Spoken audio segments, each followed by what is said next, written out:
Jon Rahm has dropped his appeal to the DP World Tour over fines that he has been assessed by that tour for playing live golf events without their permission under their membership structure. But what he does next may imperil his eligibility for the 2027 Ryder Cup. I'm Ryan Ballingy with Golf News Net. We're here to talk about Jon Rahm's decision to walk away from his appeal against the DP World Tour in an arbitration hearing over fines that he's been levied since playing on live golf. He is a DP World Tour member, and he's subject to their regulations if he wants to maintain membership.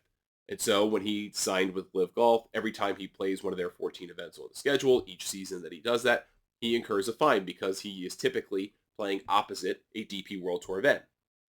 Those live golf events are not authorized by the DP World Tour, so they incur the fine. Several $1 million worth of fines.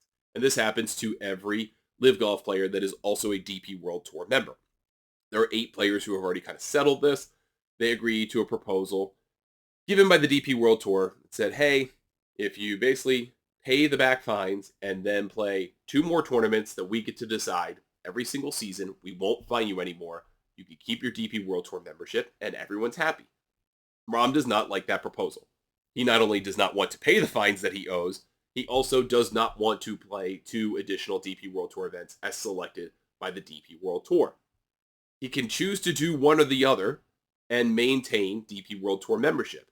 That's important because you need to be a DP World Tour member in good standing to qualify for the European Ryder Cup team, because the DP World Tour owns the biggest portion of Ryder Cup Europe. So they have attached DP World Tour membership and participation to being in the Ryder Cup, which is their biggest single money-making event.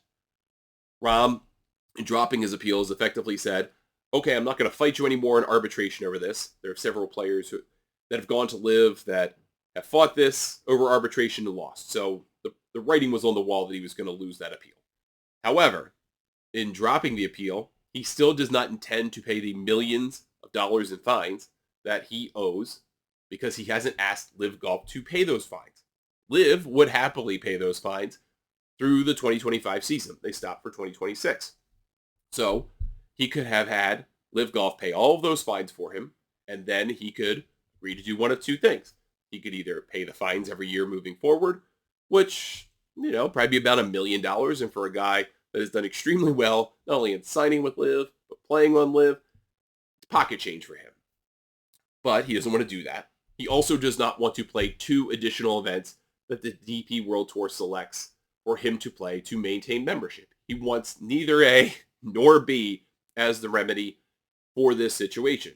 He instead wants to pay no fines and play in 4 DP World Tour events, as is the standard membership maintenance requirement. But since he wants to do neither of the things proposed by the DP World Tour, they can simply say to him, okay, in that case, then you are ineligible for the Ryder Cup. And while that sounds bad, because Jon Rahm has been a tremendous Ryder Cup player, he's a multi-time major champion, he could likely be a captain someday of the European side, the DP World Tour is trying to make a stand, looking at 8 other players on Live Golf who have taken this deal, including Tyrrell Hatton, who is on the same Legion 13 team as Jon Rahm. So, where this ends is unclear. It's unclear if there's going to be much of a back and forth between the DP World Tour and Jon Rahm.